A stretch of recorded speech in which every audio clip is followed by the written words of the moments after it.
Questa sarà la mia nuova zona di scavo.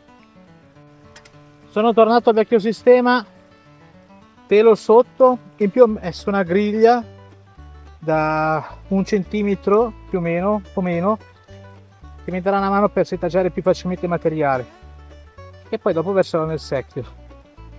Niente canaletta, vado solo di battia perché devo fare una campinatura. Adesso ho costruito una diga lì per rallentare il flusso dell'acqua, altrimenti era troppo forte. E niente, comincio i lavori e vediamo un attimino. Più o meno il quantitativo di un secchio, forse un po' di meno. E ho già un risultato, guardate.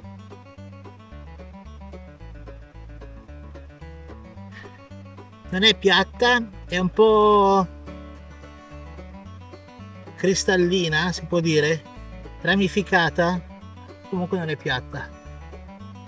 Quella, secondo secchio, questa qua carina, aspetta che faccio ombra così non c'è riflesso, e ce ne sono altre più piccole qua, tac tac tac tac tac. Ottimo.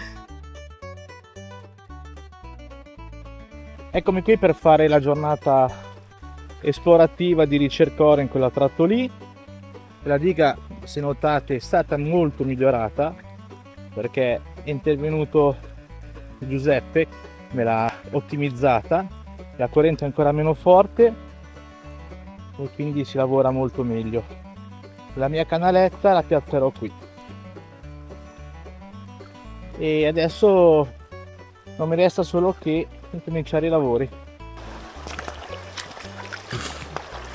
Come potete notare uso il telo, questo mi dà la possibilità di aumentare il volume di materiale che poi processerò nella canaletta.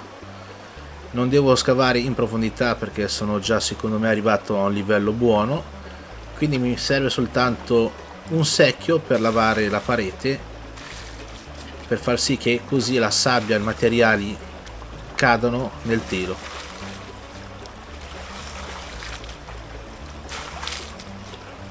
È un lavoro molto più veloce che usare un badile, molto più pratico.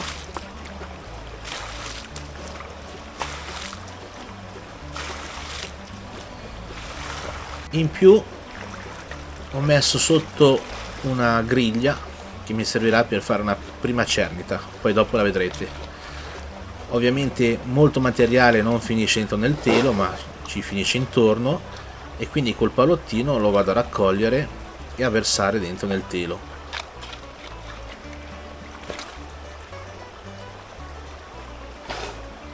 Sulla sponda in questa maniera mi rimarranno soltanto dei sassi compatti, che molto probabilmente è lì che l'oro si nasconde, il vero oro. Però questo materiale è sempre meglio pulirlo perché non si sa mai. Ed ecco la griglietta, così comincio a togliere già un po' di sassi, una buona parte ovviamente, non tutti.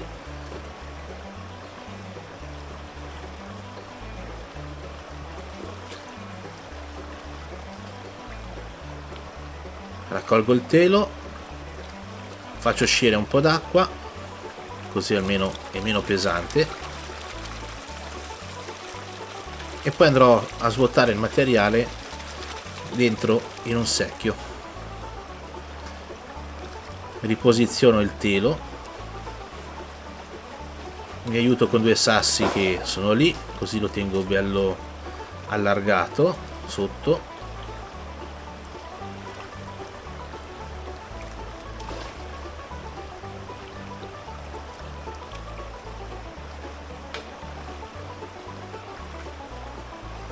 Metto sopra la griglia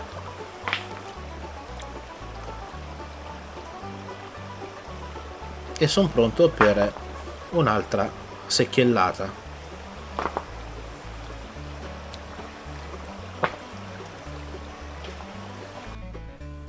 Mezzo secchio fatto, adesso la svuoto subito per vedere un attimino se la canaletta sta lavorando bene, nel senso che la corrente non sia troppo forte, e poi per vedere se c'è dentro già qualcosa per proseguire con questa tecnica.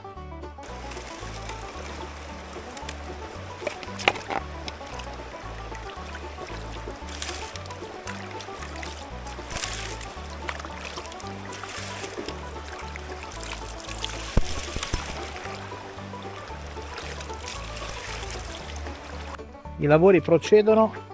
Adesso vado avanti a 2 secchi di materiale da caricare sulla canaletta.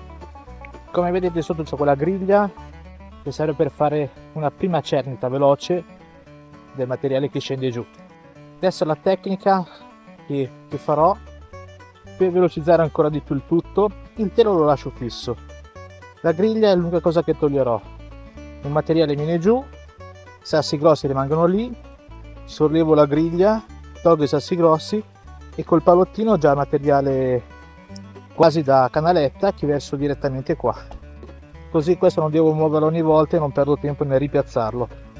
Facciamo un aggiornamento.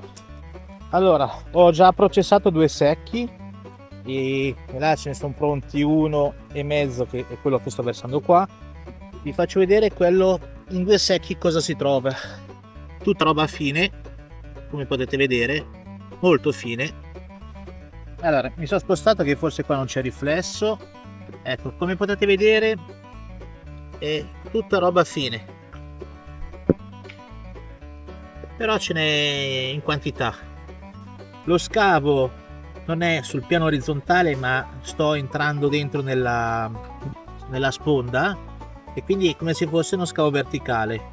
Quindi vuol dire che l'oro che si trova non in trappola è così. Appena trovo un masso di fronte che mi faccia da barriera, lì potrei trovare una bella concentrazione di oro leggermente più grosso. Mi spiego meglio. Io sto entrando per così. Qui non ci sono trappole, solo sassolini. Qua c'è già un sasso più grosso. L'acqua arriva da destra verso sinistra, quindi potrebbe avere qua nascosto qualcosa di più grosso rispetto a qua. La fortuna che dovrei avere è che andando in dentro trovi un sasso magari di queste dimensioni o più grosso ancora, che abbia fatto da trappola più grossa. Va molto a fortuna.